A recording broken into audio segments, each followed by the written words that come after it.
Guys, Radhe Radhe आप सभी को छोटे से मेरे ब्लॉग पे। और आप सभी को दिखाऊंगी यहाँ पे कितनी बारिश हो रही है, बहुत ज़्यादा बारिश हो रही है मथुरा में। बने रहना मेरे छोटे से ब्लॉग में, अभी आपको दिखाती हूँ मैं।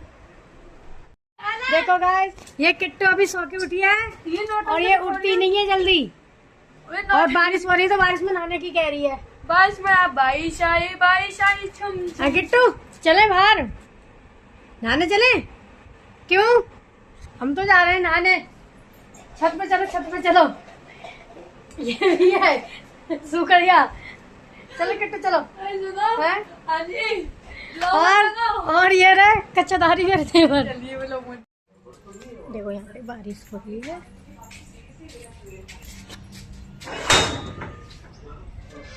इतनी बारिश हुई, पानी भर गया।